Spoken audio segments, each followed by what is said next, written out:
Good morning, everyone. I'm Amberlyn Dorsey, Director of Business Development at the SoCal PGA, and I'd like to welcome you to this educational webinar presented by SoCal and NorCal section partner, Tag Marshall.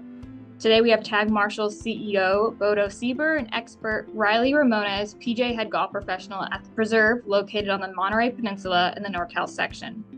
For this webinar, we will hear valuable Preserve uses technology to enhance the member experience, build a positive pace of play culture, as we know that is so important these days, and empower its team. PGA members on this webinar today will receive 1 PDR credit for tuning in, which will be submitted by the section offices.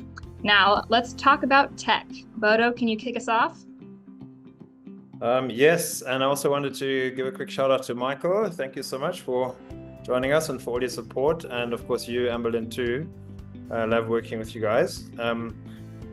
Thank you everyone for joining our session. 5 ways the Preserve Golf Club is using innovative tech to make its members and team happy, and very excited to have Riley on board with us. Riley, how are you this morning? Doing great, Bodo. Thanks so much for having me. Looking forward to it. This is Riley's first ever show on the webinar, so very excited to have him, and I know he's going to share some of the insights and on how the Preserve is really using technology to great effect. My name is Bodo Sieber, CEO of Tag Marshall. As you can hear, I'm a German born and raised, so very excited to talk about efficiency. That's all we ever talk about, Germans, right?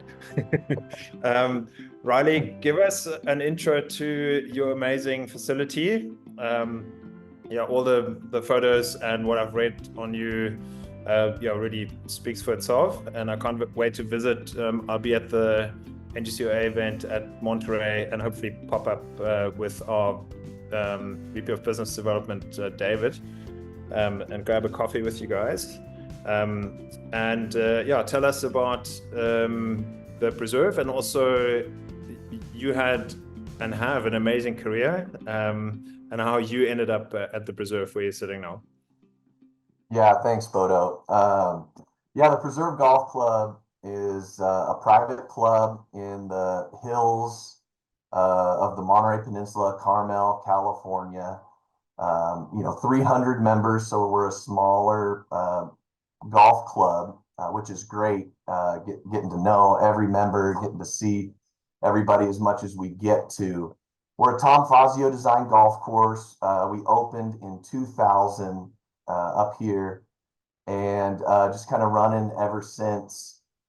My journey to get to the Preserve, I've been on the Monterey Peninsula since 2001. I got recruited to come work up at Pebble Beach by one of my mentors, Hubert Allen, who's one of the best guys you'll ever meet. He saw something in me as a young 18-year-old in my hometown and brought me up to work at Pebble Beach. From there, I transitioned over to Cypress Point Club and was at Cypress Point Club for 16 years, working under another mentor of mine and one of my best friends, Casey Reamer. And then I left Cypress Point Club in 2021 and made my way up to the Preserve Golf Club. So it's a special place up here at the Preserve, very high touch. With a smaller membership, we want to try to get our hands and service to every member that we can, whether it's grabbing their bags, washing clubs on the range, greeting them coming off the golf course, having drinks ready for them in the locker room when they are coming off the golf course. So for us, Tag Marshall is a valuable partner to have because we can see where everybody is. Brilliant, and thank you so much for the intro. It really has been quite a journey for you, and not a bad first job at Pebble Beach. And I'm sure that really set the standard for the career path that you're on. So this is purely coincidental, but Tag Marshall works with all three courses that you mentioned now, right? And I believe the Pebble Beach team actually signed up for this webinar. They're not tuning into you to learn something. How does that feel, really? Love it. I love it. Okay, fantastic. If you'll allow me just a brief introduction to Tag Marshall. So we've been around the block now for 9 years building this business, and our mission is to change the way the industry works. Providing the best possible technology to make sure that what we believe is the economic engine of the golf course, which anything that happens on the golf course, that works as best as it possibly can. We have tracked 50 million rounds, and that actually ratchets up quite nicely these days. We have over 500 partner courses, and this week particularly excited because Valhalla hosted such an amazing PGA Championship. Riley, you no doubt tuned in. What did you think of it? Pretty incredible. I mean, a couple great storylines there. Yep. But what a great championship it was. I know Kyle Kramer and his crew over there probably worked tirelessly to provide a great experience for everybody. So, what a great championship it was. Good first major for Xander too. True. Yes, he was due. I would agree. We chatted to Kyle Kramer at the PGA show, and he was like, well, I'm very excited about it. This has obviously been years in the making, but he's also looking forward to getting his golf course back afterwards. Right? Totally. So we're obviously very blessed to work with some of the very best facilities, and also in a few weeks' time, we'll be excited to watch Pinehurst host another amazing US Open. So both Pinehurst and Valhalla have been multi-year partners of ours, and they're really pushing the boundaries as to what they can get out of our technology. And we're excited because keeping our ear close to the ground, those are the people and the facilities that help us with our innovation, right? We are experts on data, we're experts on systems, but they and you are experts on running golf operations, which I've never done. But that's your job. We want to just provide a tool that really helps you. We also work with the DP World Tour, and we just recently actually tracked some of the USGA's amateur events. It's a very exciting new program that we're partnering with them on, and also lots to learn in the tour space because things run a bit differently than your day-to-day operations.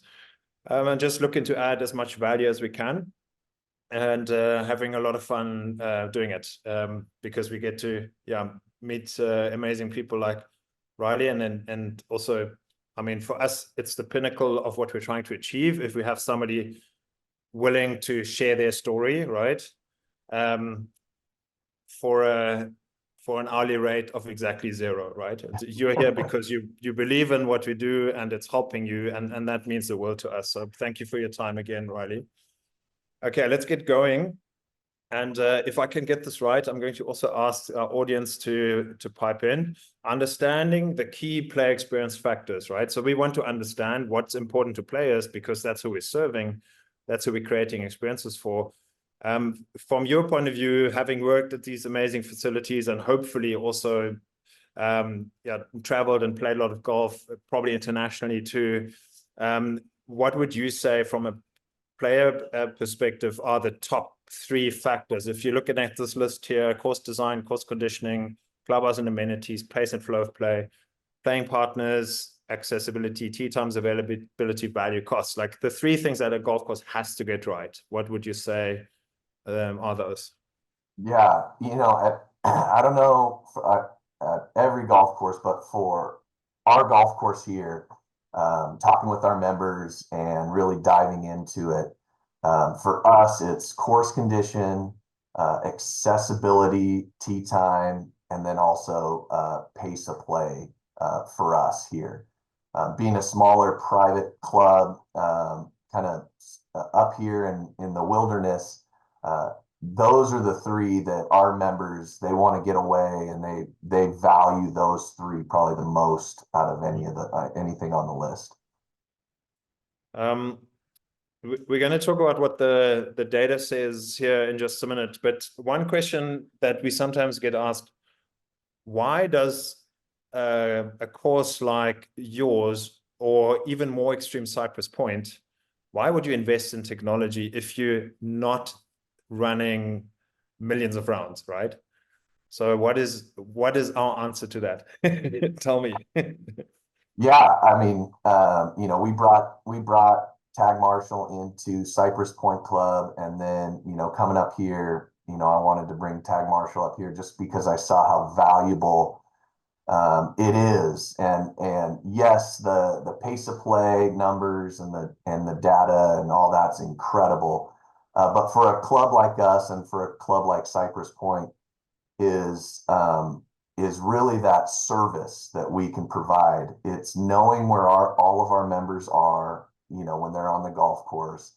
It's knowing when they're coming off the golf course. It's being able to be ready for interactions, or having things ready for them. You know, I talk a lot about being proactive rather than reactive.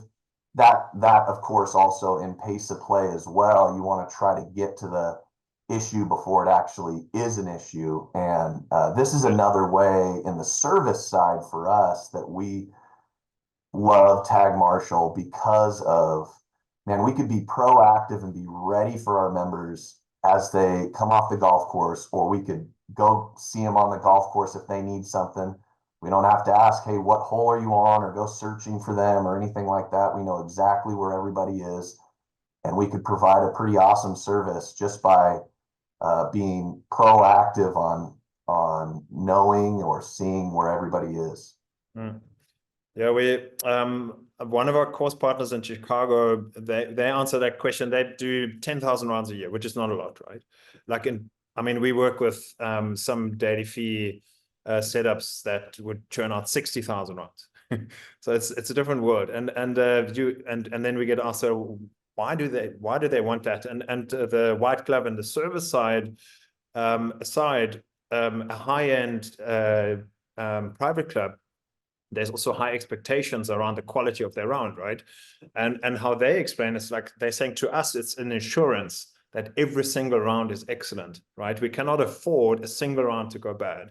So whether we're doing 10,000 or 15,000 rounds, it doesn't matter. Every single one is important to us, and that is why we invest in the technology. We wanted to quickly check what the data says here. So there's USGA has done extensive research into wanting to understand what's important for golfers. And we now, at this point in time, blessed with the highest amount of golfers there have ever been in the States, right? 45 million people are involved in the game. That is 1 in 7 people. And we need to be led by them, right? They are the ones that are making our businesses work. And in line with what you were saying, Riley, 82% are saying course conditioning. That's their primary experience factor. And we all know that because that's where a lot of the budget goes, right? And for good reasons. Then playing partners, who's in my group, very selfishly. Don't pay me with that strange single. That makes the enjoyment, right? And then number 3, very close to that, is pace and flow of play. So no surprises on this, but I would think that sort of as golf is growing, it's gone through some phases, right? In 2018, 2019, remember the market was a little bit subdued, and then obviously 2020, everything crashed, and then everything rebooted, and everyone played golf, right? So we have seen a 25% growth in golf over the last 5 years. So there's so much more happening on the golf courses. But what's also happened in the last couple of years is that our tolerance for delays in our lives is reducing, right? Because we're used to instant services like Amazon Prime, DoorDash, Uber, right? And if any one of those that you're relying on is late or delayed or sorry, we can't get to you, that's an irritation. So our ability to cope with that really reduced over time, where our parents' generation, if something took a couple of days longer, that was fine, right? But we are really dialing into, we need things to work on time, and time is precious. And I think that's an opinion, where pace of play now is probably more important than ever. What do you think? Is that too wild a hypothesis? No, not at all. I mean, in my experience, I think that, yeah, over the last, I would say, yeah, COVID, but I get, if I get talking with a member and they say, hey, man, it took me, door to door this long to play that, I can't be away that long. So yeah, I think delays in the round, especially expectations too, right? If they have an expectation that they're going to play in 3.5 hours and they end up playing in 4.5 hours, I think the expectation in there makes it even a little bit worse. So that's what's so crucial, I think, in being able to monitor and see and be proactive about the pace of play is, you're right, Bodo. People want to get here, play some golf, and then kind of get back home. Almost, unfortunately, it's almost like a little checklist for some people. Instead of enjoying the game as it should be, a lot of the times it's almost like a checklist of, okay, I played golf today. So. Right, O'Reilly, I think there's a reason why we're saying pace and flow of play, and they're not the same thing. So pace of play, the general idea is that how long does it take to play around, right? Versus expectation. But the flow is probably even more important. Yeah, I agree. And that is what people experience out on a golf course. And funny enough, that's what they remember after the round. If it was great, everything that you've done, the conditioning, the service shines. If the pace wasn't great, they forget about everything else. That's what they remember. Like, it's really sticky. I want to jump onto our next slide, but just quickly. So what's interesting is that not only do 74% of golfers rated top three, also operators, course owners, 84% are saying it's top three. So it's really a priority for the industry to get this right, and for good reasons, right? Time is such a valuable resource to us. We have to respect our players around it. And it's also the difference between a good golf course and a great golf course, right? So good to learn about that from the USGA side. And they've done deeper research still, looking into an extensive study that was led by the University of Wisconsin a few years ago. And this lady here is Prof. Christina Schoonover, who's a good friend of ours because she runs the operation at Erin Hills. And Erin Hills was a 2017 US Open host, and they're our first ever customer we had. We just got dumb lucky. And she's a researcher, but also, and she actually runs or was running a course at the university on golf management. But also wears the hat of operations chief at an amazing facility like Erin Hills. And what they found was there's 1,000 touch points in a golfer experience, and they try to rate them in terms of what are the things that delight players, which ones float in the middle and are neither here nor there, and which ones are frustrators. And then they realized there's perfect delighters, things that really make somebody's day, and then there's perfect frustrators. That's the worst thing that you can do to a golfer. And they rated all of that into various groupings and so on. But what they found is that pace-related variables are the most polar in this rating. And it looks like this. The worst thing that can happen to a golfer is corrective pace of play actions taken against them, right? Equally bad, other people's speed, meaning somebody is holding me up. The flow is bad. Now that is a conundrum, right? Don't talk to me and tell me I'm slow, but if other people are slow, like, I can't stand it, right? At the same time, positive ranger etiquette, for reasons that are hard to fathom, is the top rated perfect delighter. And well, maybe it's not that hard to fathom, because generally in the traditional rangering and marshalling role definition, it's not a nice interaction, right? So if that is positive, people actually love it, right? So are you surprised by the polar nature of this, and that it ranks higher than conditioning? And then also that generally the marshal role is sort of a low ranking frustrator for players? Yeah, no, it doesn't surprise me at all. I think that, that little slide kind of sums it up. I look at the way that you have to, going out and talking to a member or a guest that, like, okay, this is this is going to be a big deal, and how to handle that is another thing. And that's one thing. Another thing I love about tag marshal, I learned very early on that when you talk to somebody about pace of play, you got to use facts or data instead of just telling them that they're slow, because that takes it off of you as the person going to deliver the message. It's not personal. It's just the facts and the data, and that's what I always tell here at the preserve. Myself or my assistant golf professionals, we're the marshals. So we go out and we deal with our members and the guests that are here when it comes to pace of play. Again, we try to be proactive and hit it before it happens, but there are times when we have to go do it when it is slow. And the best interactions we get is just showing data and facts to the people that we're having to talk to, because again, that takes away emotion and just the facts. Hey, it's showing that you're on a 4-hour and 45-minute pace through this hole, and it's showing that you are the delayer of the golf course. So we know they could see and look at the colors and go, oh yeah, okay, we better pick it up. There are times when you say to people, hey, you're at 4-hour and 45 minutes. Yeah, but there's nobody behind us. We're not holding anybody up. That's why, again, it's so great to just have all that data, all those facts right in front of those people, because then when you're talking to them, they can't take it personally. You're not attacking them. It's just about, hey, these are the facts. We just need everybody to work together. I love that, Riley, and I think that is exactly the reason why the ranger and marshal role over time became so authoritarian, right? Because it's a difficult conversation to have. So what did we do? We used to find people who are relish in high conflict situations, right? Yeah.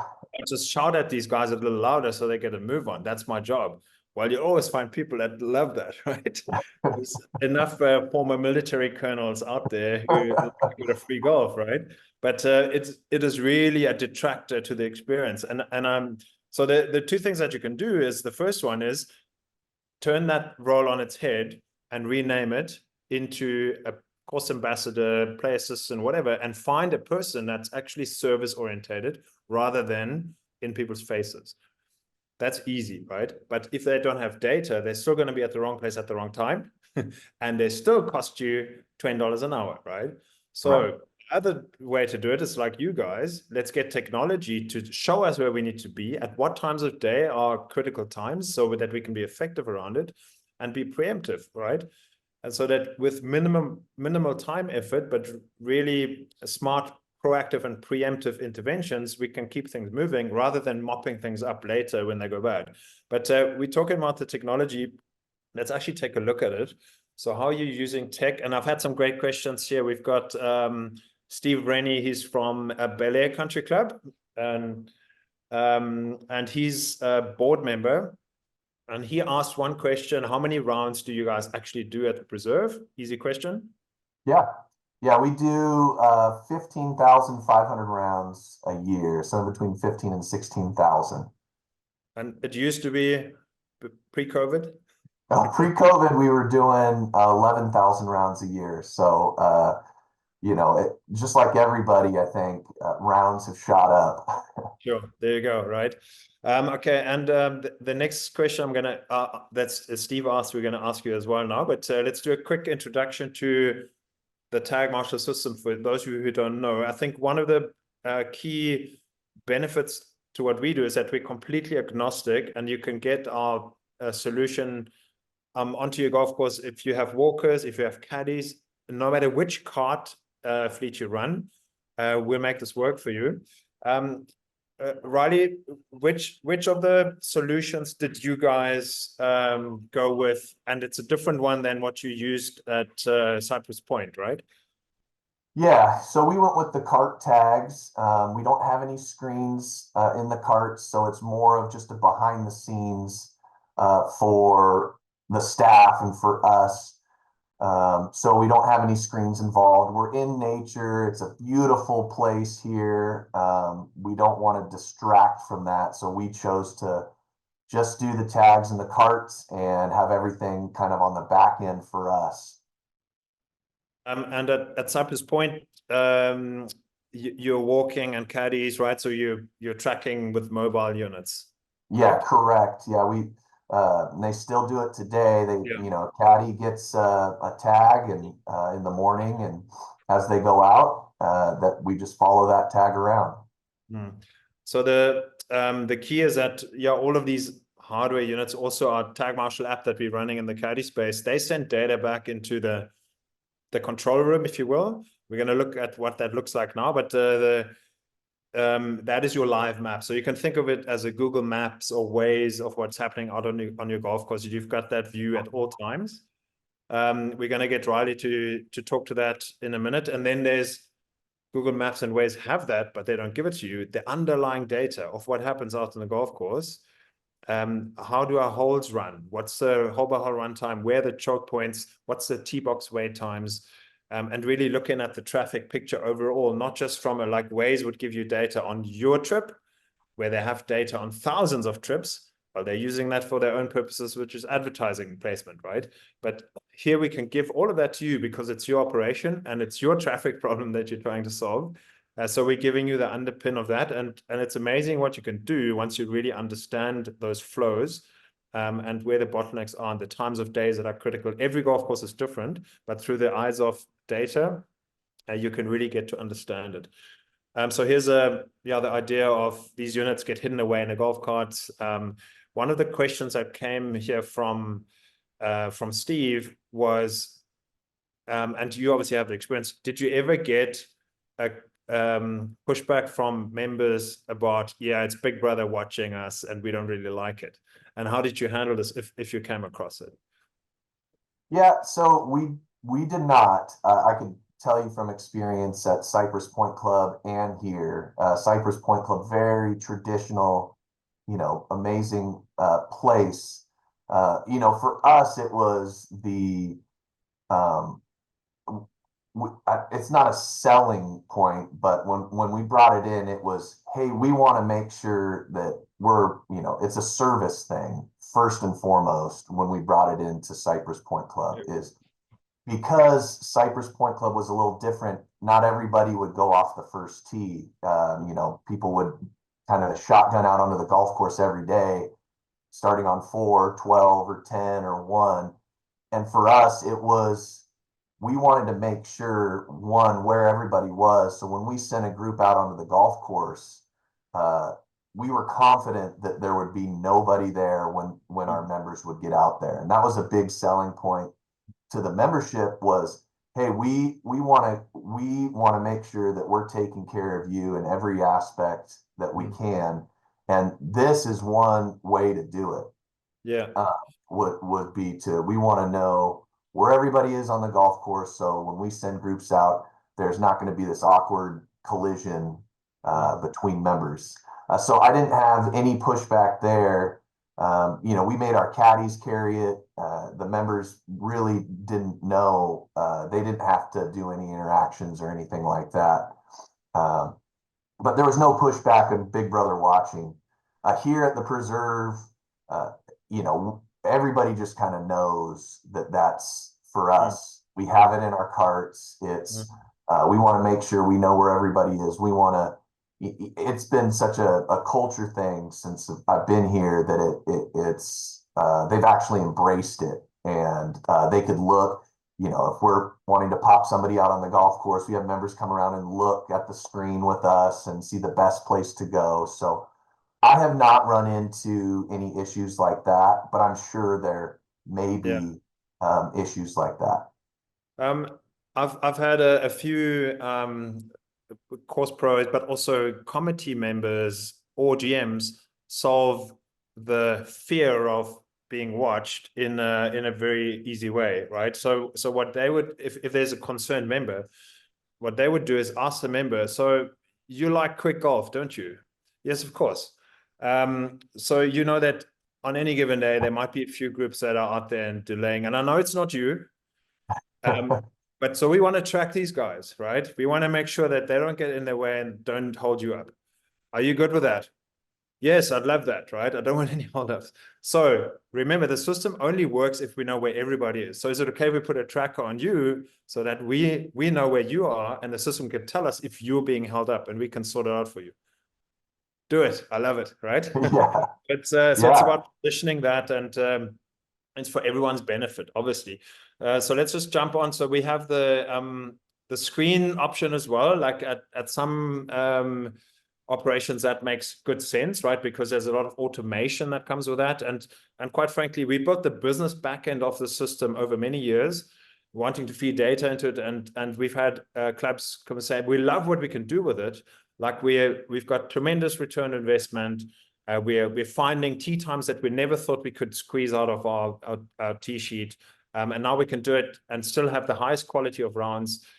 We love all of that we can do for our business. But surely for a few more dollars, we can add more golfer value and show them the pin location and all those good GPS tricks. So that's what we did eventually, right? We built that, and it's a really neat addition. And it helps with automation, right?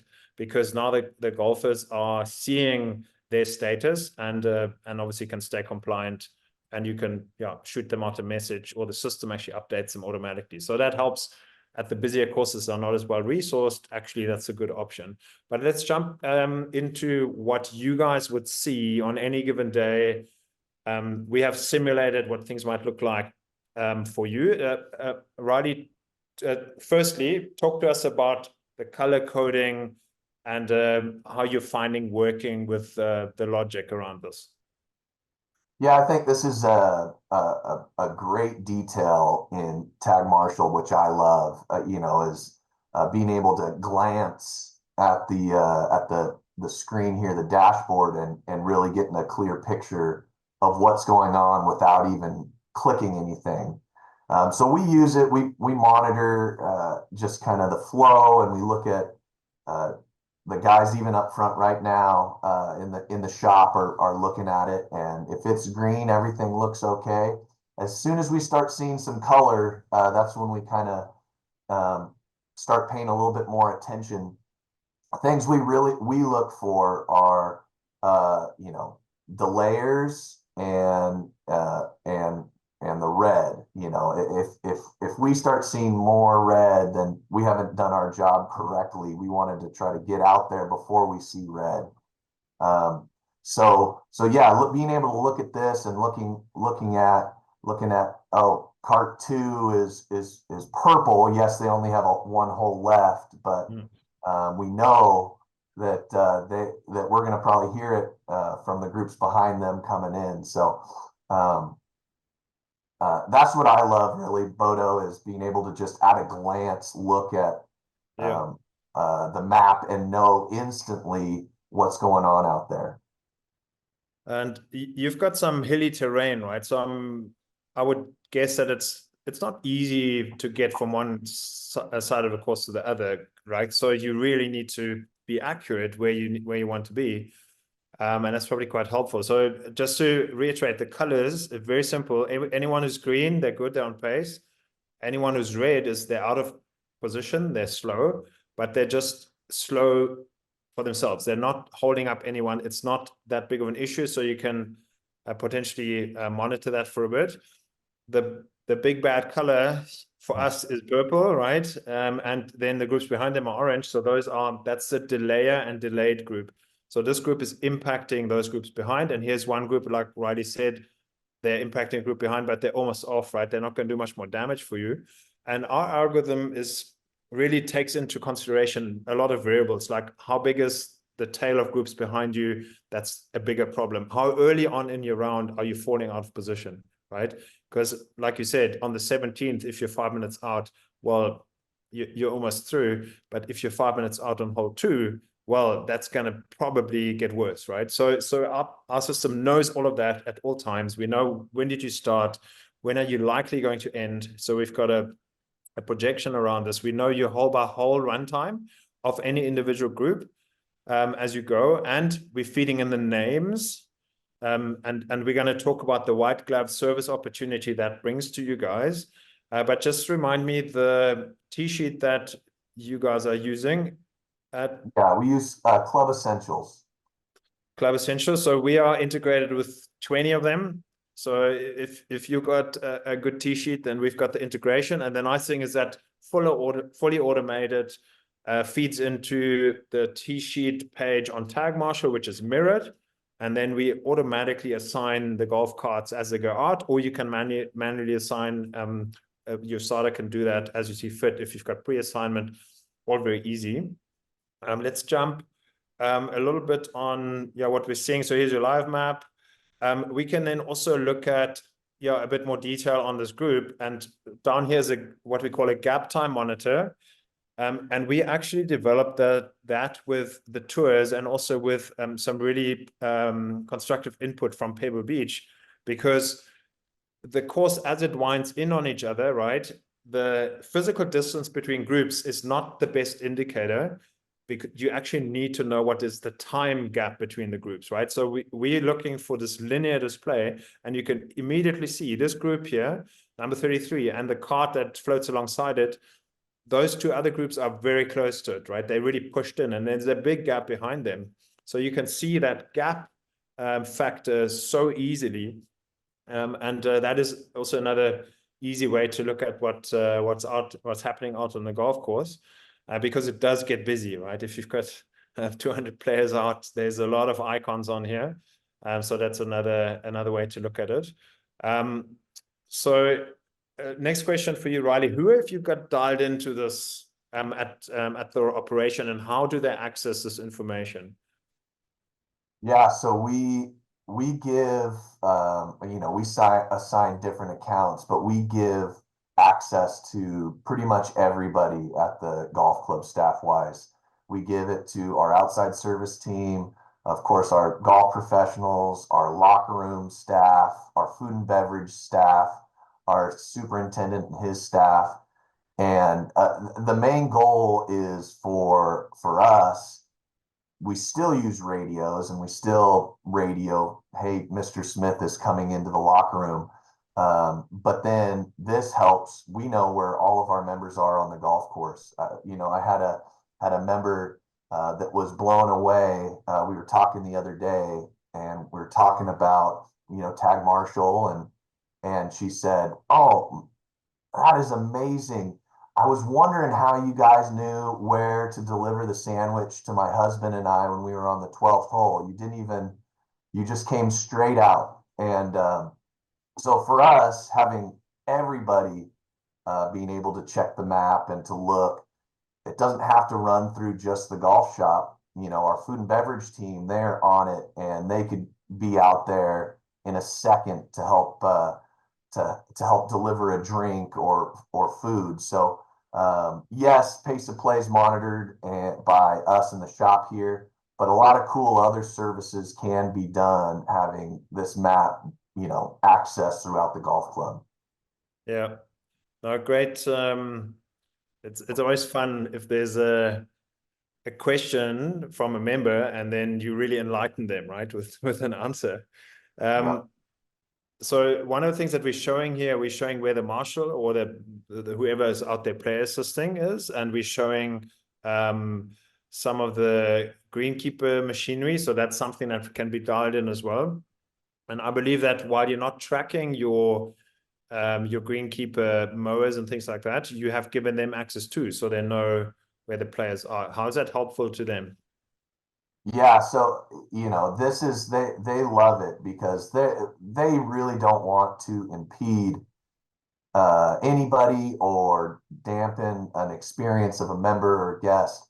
They're very professional in that way. Kyle Butler, our superintendent, has really done a great job training the guys to kind of do their thing and then kind of skirt off to the side if they see a member group coming. So this is a way for them to be able to look at if they needed to go do a project or something in the middle of the day, what's the best gap that they can find to go do that project without, dampening an experience for our members. Yeah, what we also often hear is they want to know, where's that first group out? How far are they now, right? Can we still get something done? And a lot of clubs actually saying, well, it's great. We've got the tag marshal system. We're tracking where our carts are. Let's just get that into our machinery too, so we know where they're at.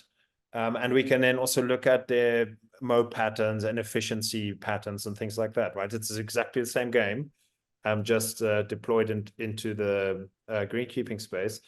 We do have some knives and forks floating around. So that is, obviously, we can track where your drinks carts are if you have any.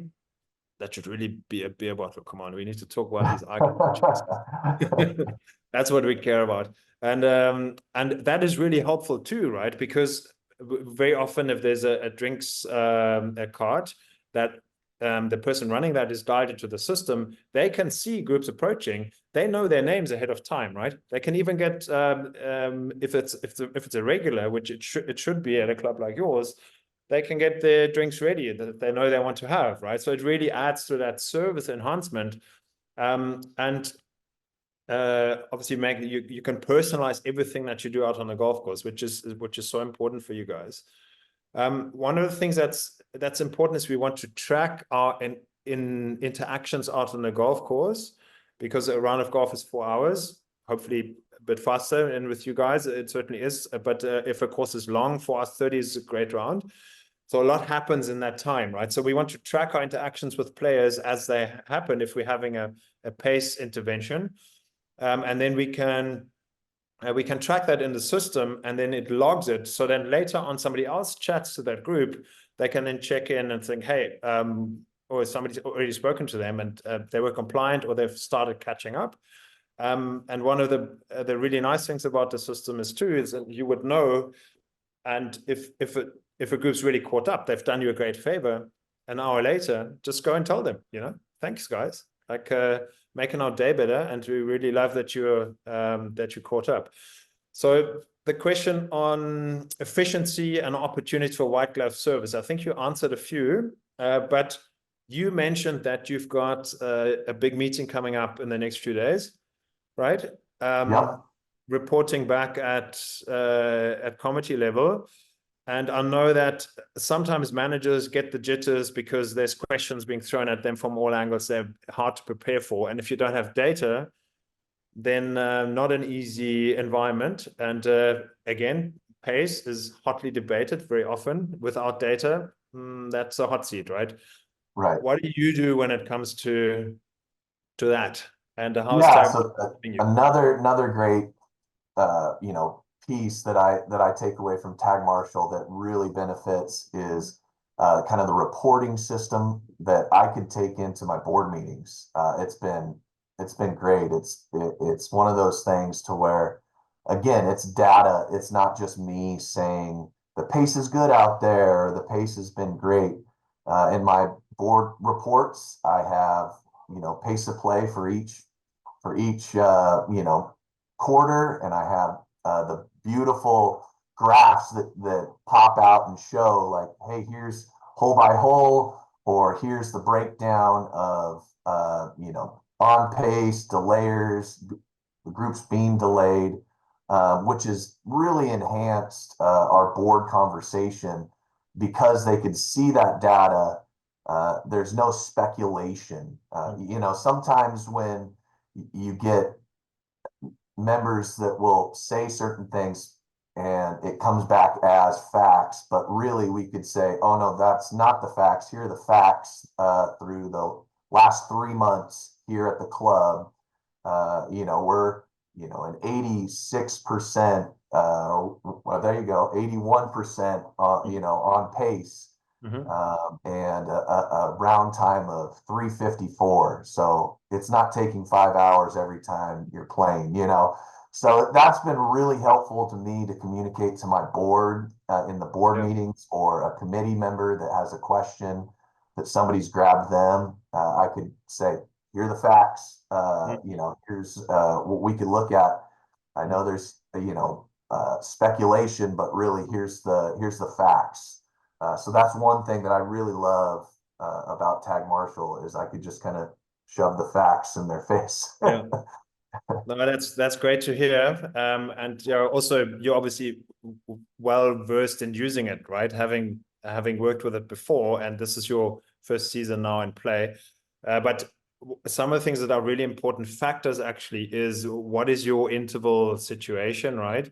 Then the T-sheet integration is great because then we know this is a foursome, this is a twosome, because the variables are so vast in how they interact. You have the weather context, right?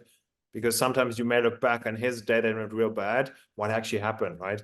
Oh yeah, it was a 60-mile headwind, and we were really jammed, right? Right. So one of the questions, and Steve Rennie from Bel Air, I just have to commend you for all your questions. That's why they put you on the board. Really good questions. So he's saying we have a traffic bottleneck at Bel Air, food booth shack, which sucks up a lot of time. How can your system be set up to track time for that specific location? Well, here is a halfway house option, right? So we're tracking the time that it actually takes to get through that zone. And then you know for certain. And if you need to make adjustments, whatever that might be, pre-order of food, or you're simplifying your menu so that you can shave off a few minutes, then you can see, is that working, right?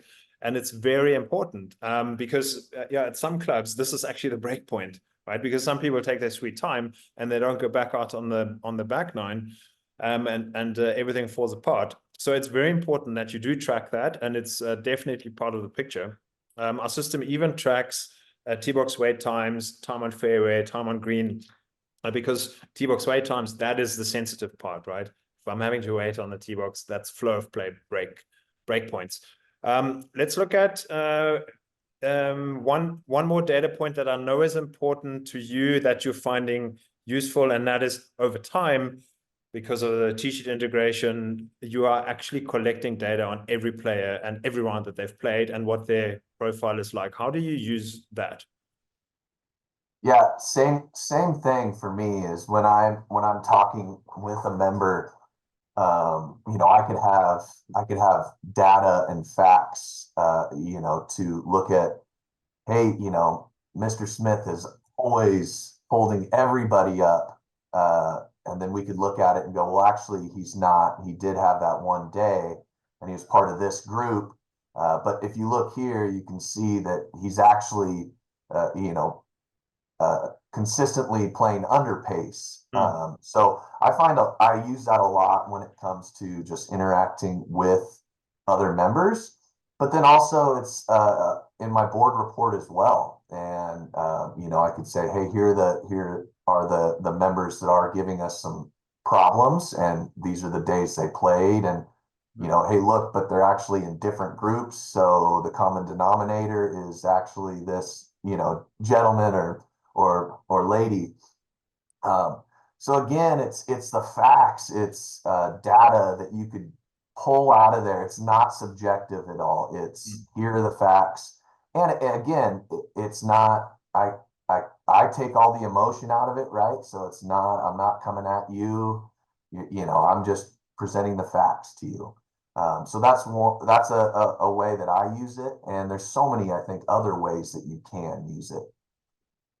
Yeah, it's interesting that some player combinations just don't work. Maybe they're Right. chatting too much or get up each other's noses, or Right. or they're playing too many games.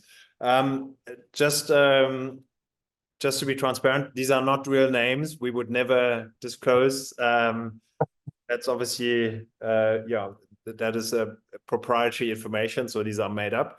But it gives an idea. The nice thing about once you have the data, and as the data gets collected, you can obviously then start benchmarking performance, right? Because performance does not happen by chance. You know that as a manager, you have to set goals and then you have to achieve them. You have to get your team's buy-in to achieve them, and then you have to up the benchmarks. And one of the things that's really interesting, and every course again has got its own profile, is to looking at the preserves times throughout the day. So the x-axis here is times in 1 hour increments, 7 to 8 a.m., 8 to 9 a.m., so on. And the y-axis is playtime, which is, sorry, I'm jumping, which is shown by the line here. That's the average time within each time segment. And then the gray bar is the number of players out, right? So you can already see that you've got the highest volume of players between 9 and 10 and between 12 and 1. And this is a whole couple of months worth of data. And that is when things ratchet up over the 4-hour mark, which is not bad at all. But you also know that early morning rounds are under 3:30. They're quick, right? So what's helpful around this is you can now resource allocate and know which times of day do we need to pay attention, which helps you get more things done in the time slots outside of that. And at a daily fee course, or even at your course, what you could say is you can advertise those early rounds as fast lane golf, right? Who wants to play in 3 hours 30, commit to that, and we'll give you those tee times. If somebody wants to take their sweet time or take their grandkid out or whatever, then maybe choose a more appropriate time, right? So you can really start to segment the day with a bit more intent. It's not a one-size-fits-all that ultimately then breaks. So this is something that we share with the clubs on a regular basis as deep dive sort of data reports. There's much more to these. Are just 2 examples. And the second one I want to just show quickly is that, and this is good performance, right? How a few delaying groups that are holding up others are impacting so many groups behind them. So in your case, 8% are delaying or impacting 20%. So 20% of your 15,000 rounds are delayed by just a few others, right? So this is good. And I want to just repeat that because I don't want to put you in the hot box here at all. Like if you don't manage it, this looks terrible. You know, like there is a small portion of green, lots of delays, it's out of control, but you're controlling things and you're getting better and better. But that just goes to show that having somebody out there for 10 hours a day is really not necessary if you have a system that tells you here and here and here are your problems, and being proactive and preemptive around it. That's when you can really get on top of it. And the impact then is really meaningful. And I want to show an example here because we've just all watched Valhalla and had an amazing weekend that we made excuses why we can't do anything other than watch golf. And also because I know that you're friends with Kyle Kramer. So that's Valhalla uses the exact same system as you guys.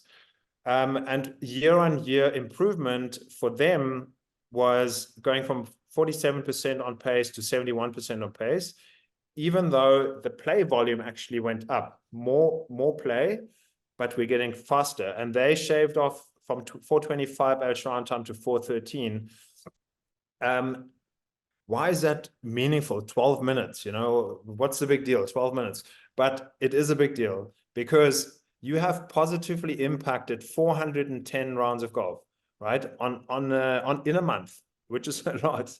That previously were delayed or slow, right? So you're making a lot of people happy by putting in the effort, and you're freeing up people's time. You mentioned earlier when we started chatting that people measure their round of golf.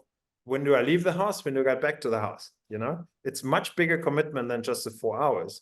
So for us to casually add 40 minutes to that, well, next weekend, they might think twice, can they come and play, right? Because it takes too long. But if they know what they're going to get and that's quality for them, they will play more golf with you and they'll tell their friends about it. So it's great to see that Valhalla, they keep improving.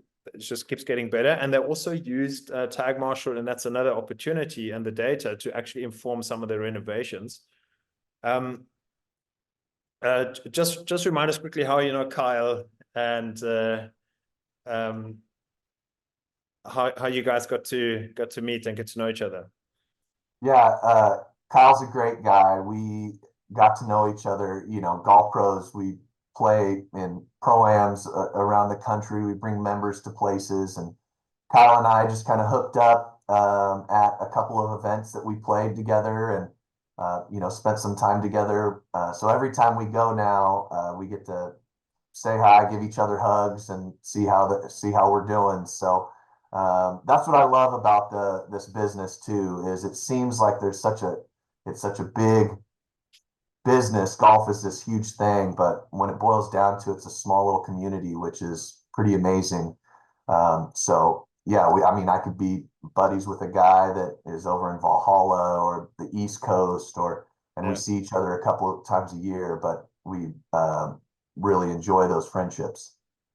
Yeah, 100%.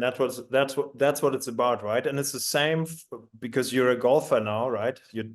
Even though you're taking out players, but that's why people love golf, right? It's about the community. How have the players responded to the technology? I think we actually answered that question, and I wanted to make sure that we're staying on time. Yep. Let me see any other questions that have come through. No.